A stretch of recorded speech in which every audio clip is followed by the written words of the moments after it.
살아있는 믿음이 있고 죽어있는 믿음이 있습니다. 나의 믿음은 살아있는 믿음일까? 하나님의 영이, 하나님의 생기가, 하나님의 형상이 우리 속에서 떠나감으로써 하나님과 단절된 죽음의 상태의 삶을 살아갈 수밖에 없는, 그래서 영적 죽음을 맞게 되는 것을 말씀하고 있는 거예요. 내가 믿음이 있다라고 얘기하는데 하나님의 사람답게 세상 속에서 살아가지 않으면 내가 하나님의 사람인 것을 무엇으로 증명할 수 있느냐라는 거죠. 하나님의 사람이면 하나님의 사람답게 세상 속에서 살아가야 돼요.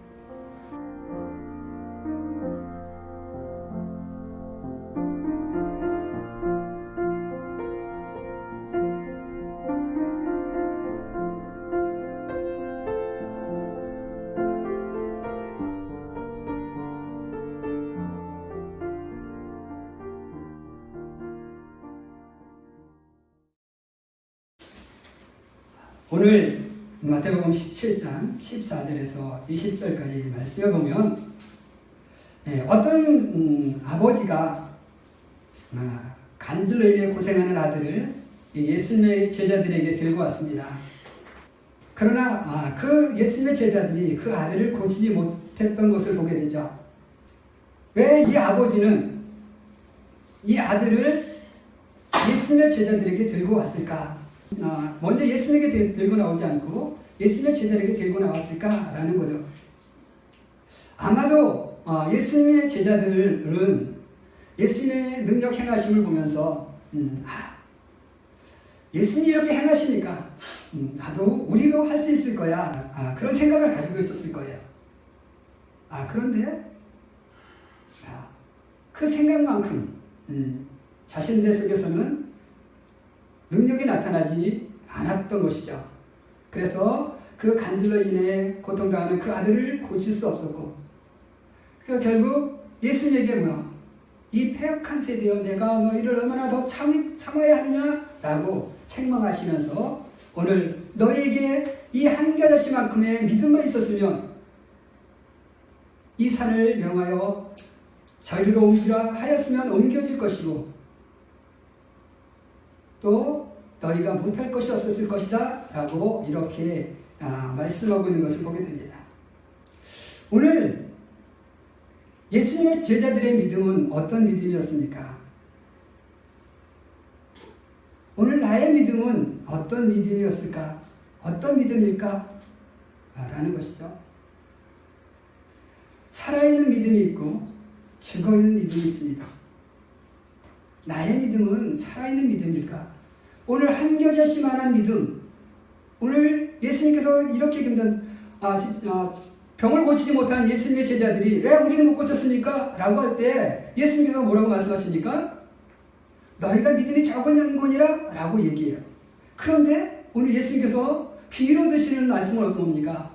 너희에게 한 겨자씨만큼, 누가복음 17장 6절에서는 너희에게 믿음이 한 겨자씨 한 알만큼만 있었으면, 이라는 말씀하고 있는 것을 보게 됩니다. 한 알의 겨자씨, 한 알의 겨자씨의 크기가 얼마나 됩니까?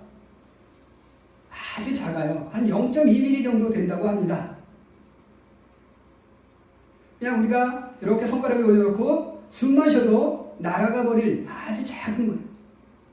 그런데 오늘 예수님의 제자들은 그 적은 믿음이 적은 영혼인데 그것이 한 겨자씨만큼, 하늘의 겨자씨보다도 더 적은 그런 믿음, 아예 믿음이 없는 그런 죽은 믿음의 상태였다라는 것이죠. 오늘 우리가 믿음이 있다라고 말을 하는데 과연 그 믿음이 한 겨자씨만큼의 믿음인가라는 것을 우리가 살펴보셔야 돼요. 아무리 내가 믿음이 있다라고 외쳐도 그것이 한 겨자씨만큼의 그 믿음이 안 되면 우리 속에서는 어떠한 생명의 역사도 나타날 수 없다라는 것이죠. 오늘 예수님의 제자들은 죽은 믿음, 가식적인 믿음, 위선적인 믿음, 그런 믿음의 상태였던 것이죠.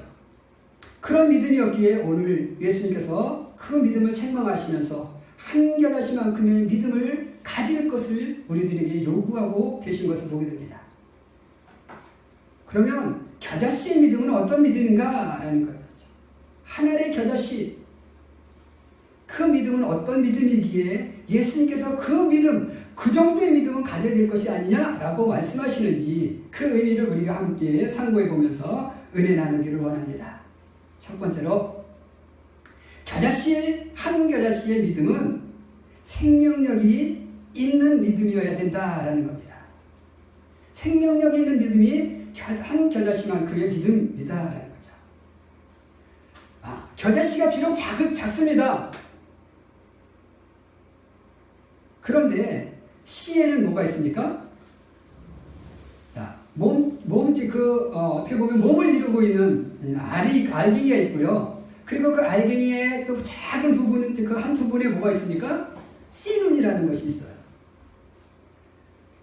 이 씨눈이 없으면 어떻게 됩니까? 싹을 틔울 수가 없죠. 우리가 벼를 탈곡을 합니다. 도정을 해요. 그러면 도정하는 과정에서 뭐가 떨어져 나가요? 쌀눈들이 대부분이 떨어져 나가요. 그 쌀눈이 떨어져 나가고 나면 그 쌀은 그냥 우리가 밥으로는 먹을 수는 있지만 그것을 씨앗으로 사용할 수는 없다는 거예요. 왜? 씨눈이 없기 때문에. 그 쌀은 생명력을 잃어버린 쌀이 되어지는 거예요. 오늘 이 쌀의 그냥 우리가 먹는 쌀, 그것은 우리 몸입니다. 우리예요. 그리고 그 씨는 누굽니까? 예수 하나님의 생기라는 거죠. 창세기에 보면 하나님께서 우리를 흙으로 만드십니다. 만들어 놓고 나서 보니까 뭔가 부족했죠. 그래서 어떻게 하십니까? 하나님께서 생기를 불어 그 코에 생기를 불어넣으시니 생명이 된다, 이렇게 말씀합니다. 하나님의 생기가 우리 속에 있을 때 비로소 우리는 뭐가 돼요? 살아있는 사람이 될 수 있다는 거죠. 그리고 하나님의 뜻을 이룰 수 있는 하나님의 사람이 될 수 있는 거예요. 그런데 이 아담과 하와가 선악과를 따먹습니다. 하나님께서 분명히 이렇게 말씀하시죠. 너희가 이 선악과를 다 먹으면 정령 죽으리라, 이렇게 말씀하셨어요. 그리고 따먹었는데요. 아담과 하와가 죽었습니까? 안 죽었어요. 그죠? 그럼 하나님이 분명 죽는다고 하는데 왜 안 죽었을까? 왜 안 죽었을까요? 하나님의 죽음은 우리의 육신의 죽음을 말씀하시는 것이 아니었다라는 거예요. 무엇을 말씀하신 겁니까? 우리의 영적 죽음을 말하는 거예요. 쌀에서 그 쌀이 떨어져 나감으로써 더 이상 이 쌀은 싹을 틔울 수 없는 것이 된 것처럼 하나님의 영이, 하나님의 생기가, 하나님의 형상이 우리 속에서 떠나감으로써 하나님과 단절된 죽음의 상태의 삶을 살아갈 수밖에 없는, 그래서 정령 죽게 됩니다. 영적 죽음을 맞게 되는 것을 말씀하고 있는 거예요. 하나님이 우리에게서 떠나가면, 하나님의 생기가 우리 속에서 떠나가면, 하나님의 형상을 우리가 더 잃어버리면 우리는 살았다는 이름을 가졌으나 더 이상 진정 살아있는 삶을 살아가는 사람이 아니다라는 것입니다. 살아있다라는 것은 하나님의 영이 나와 함께할 때, 하나님의 형상이 나와 함께, 하나님의 생기가 나와 함께할 때 비로소 우리는 온전한 삶을 살아갈 수 있는 것이고, 그래야 그 속에서 하나님의 뜻을 이루며 생명의 역사를 이루는 삶을 살아갈 수 있게 되어진다라는 것입니다. 또한 우리가 살아있는 믿음이라는 것은 무엇을 말합니까? 행동하는 믿음을 말하는 거예요. 행함이 있는 믿음. 야고보 사도는 뭐라고 얘기합니까? 행함이 없으면 죽은 것이다 라고 말씀하고 있어요. 내가 믿음이 있다라고 얘기하는데 하나님의 사람답게 내가 세상 속에서 행동하지 않으면, 세상 속에서 살아가지 않으면 내가 하나님의 사람인 것을 무엇으로 증명할 수 있느냐라는 거죠. 하나님의 사람이면 하나님의 사람답게 세상 속에서 살아가야 돼요.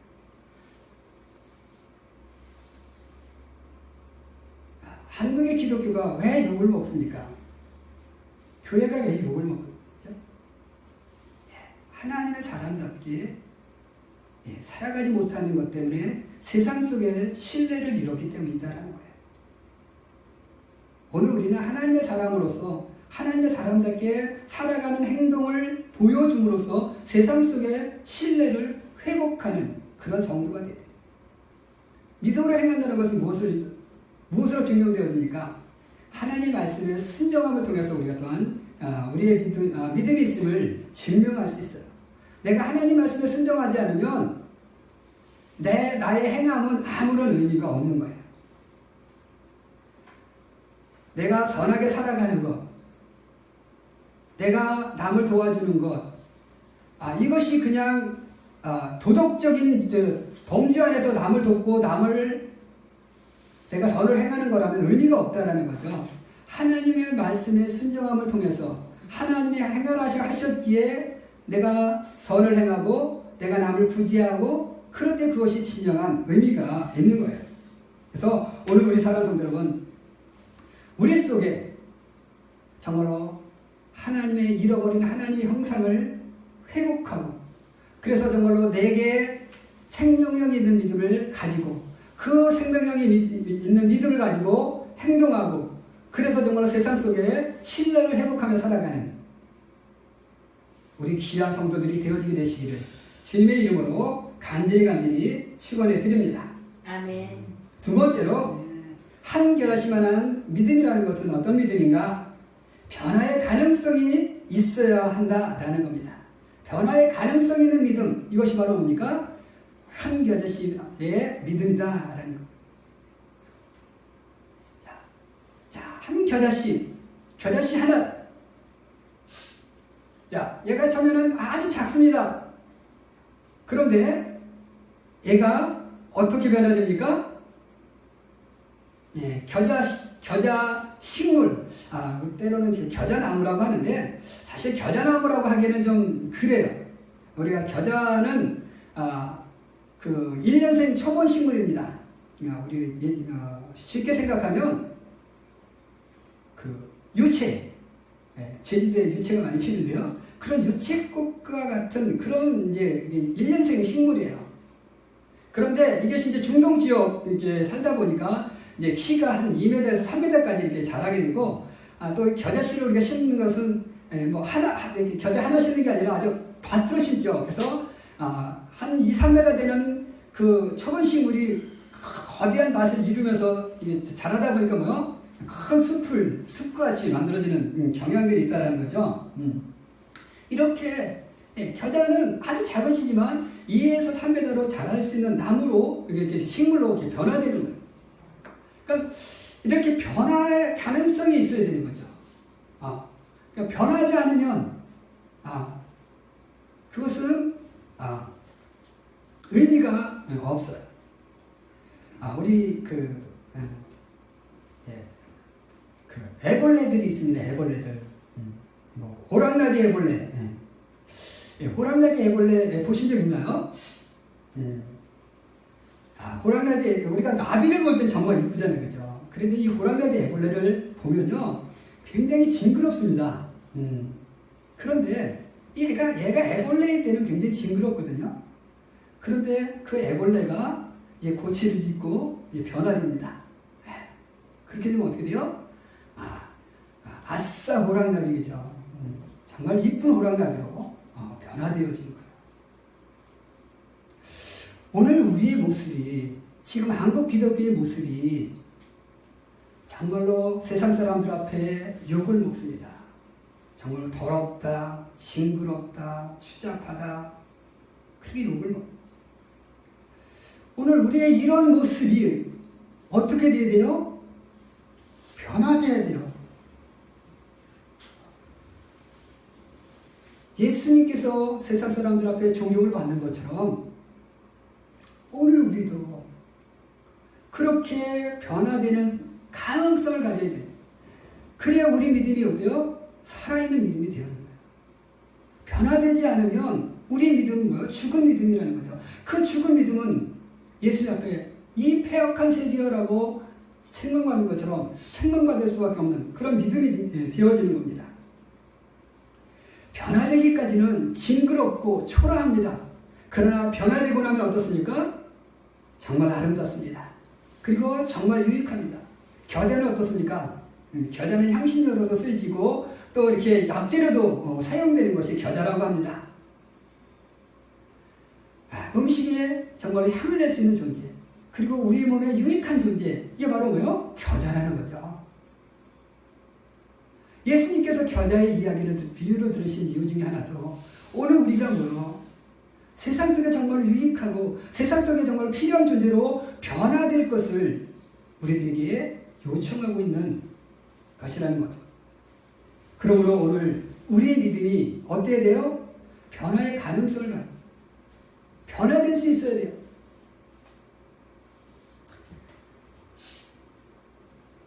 내가 변화되어짐으로 말미암아 나의 옛사람을 벗어버리고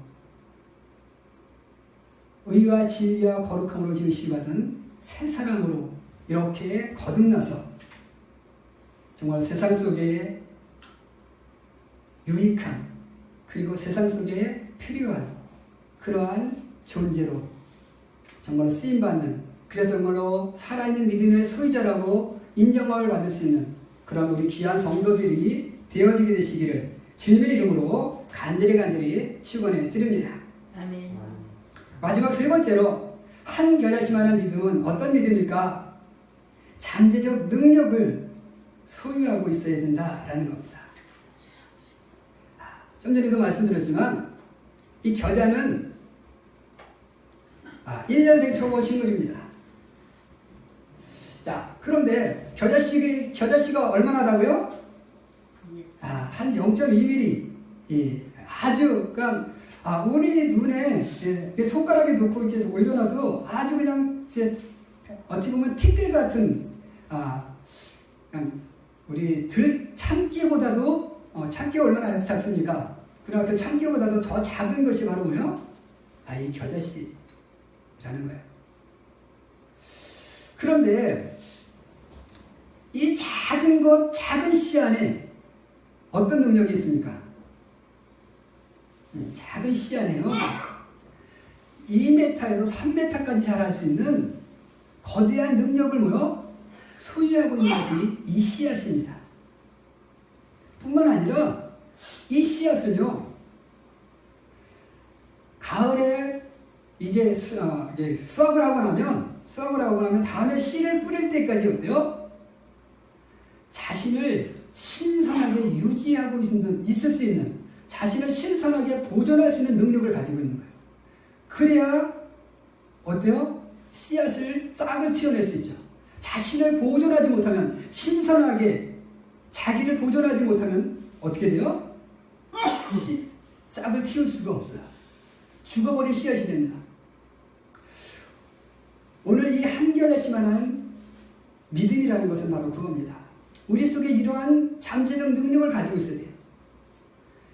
하나님이 내 속에 엄청난 능력을 주셨는데 그 능력을 발휘하기까지 나를 어떻게?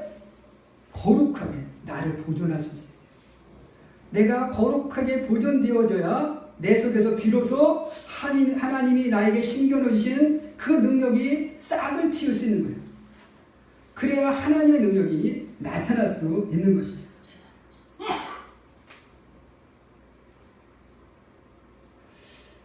오늘 우리는 나를 거룩하게 보존하고 내 속에 잠재적 능력이 있음을 우리는 믿으시길 바랍니다. 또한 나에게만 있는 것이 아니에요. 그 잠재적 능력이 나에게만 있는 것이 아니라는 거죠. 내 옆 사람에게도 있어요. 그래서 우리는 뭐야? 다른 사람을 외모로 판단해서는 안 돼요. 우리 하나님은 어떤 하나님? 외모로 판단하시는 하나님이 아직 있어요. 중심을 보시는 하나님을 있어요. 오늘 우리도 그 사람의 중심을 볼 수 있어야 돼요. 외모로 판단해서는 안 됩니다. 외모로 판단하면 두 가지 현상이 나타날 수 있어요. 이 첫 번째는 자기를 비하하는 현상이 나타날 수 있습니다. 남의 떡이 커 보인다고 그러죠. 남의 떡이 커 보여요. 분명 내 떡이 있고 옆에 사람 떡이 있는데 내 떡은 작아 보이고 옆에 사람 떡이 커 보입니다. 그래서 옆에 사람 것을 탐을 내게 되죠. 자, 이것은 무엇입니까? 남의 것이 커 보이는 거예요. 자기 것은 작아 보이는 거예요. 자, 우리가 저 사람은 대단해 보이는데 나는 왜 이렇게 못났어? 나는 왜 이렇게 부족해? 이렇게 자기 비하하는 현상이 나타날 수 있어요. 그래서 외모로 판단해서는 안 되는 거예요. 또 하나의 현상은 뭐예요? 나는 대단해 보이는데 남을 무시하는 현상이 나타날 수 있습니다.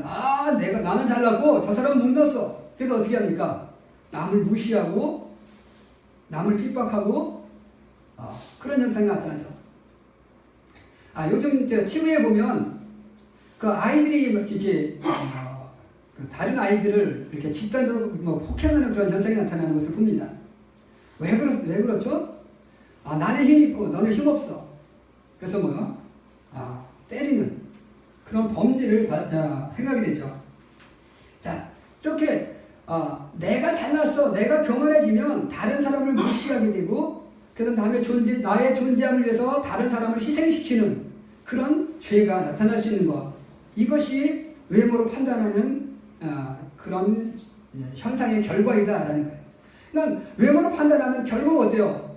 모든 것이 잘못된 현상으로 나타나는 거예요. 나를 비하하거나 다른 사람을 무시하거나 이렇게 죄의 발동이 일어날 수 있기 때문에 우리 사람은 외모로 판단하지 말고 중심을 볼 수 있어야 된다라는 거죠.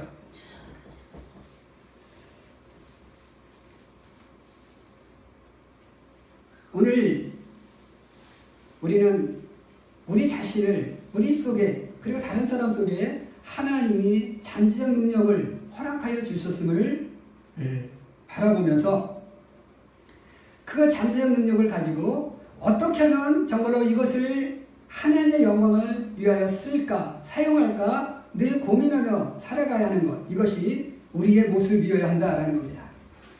작고 크고의 문제가 아니다라는 거죠. 크다고 좋은 것이 아니고 작다고 문제가 되는 것 아니에요. 그 속에 정말 얼마나 잠재적 능력을 가지고 있는가, 그리고 그것을 보존하는가, 그리고 그것을 정말 싹을 치워내는가, 이것이 중요한 거예요. 오늘 우리 속에 하나님의 잠재적 능력이 있습니다. 이 잠재적 능력은 하나님께서 왜 우리에게 잠재적 능력을 부여해 주셨는가? 그것은 세상을 향해서 쓰기 위해서입니다. 세상을 향해서 쓰일 잠재적 능력을 나만을 위한, 그리고 나를 향한 하나님의 잠재적 능력이 있는데, 정말 이것을 우리가 잘 치워내서 나를 향해서는 담대하게, 그리고 다른 사람을 향해서는 그 사람의 존재를 인정하면서 정말로 우리의 삶이 세상 속에 유익하고 세상 속에 필요한 그러한 삶을 우리가 살아감을 통하여서 잃어버린 신뢰를 회복하고, 그리고 세상을 변화시키는 그런 하나님의 사람으로 우리 귀한 성도들이 살아감을 통하여 이 세상이 정말로 하나님의 영광 속에, 하나님의 능력 속에 새롭게 거듭나는 사회로 만들어가는 그러한 역사에 쓰임받는 그런 우리 귀한 성도들이 되어지게 되시기를 주님의 이름으로 간절히 축원해 드립니다. 기도하겠습니다.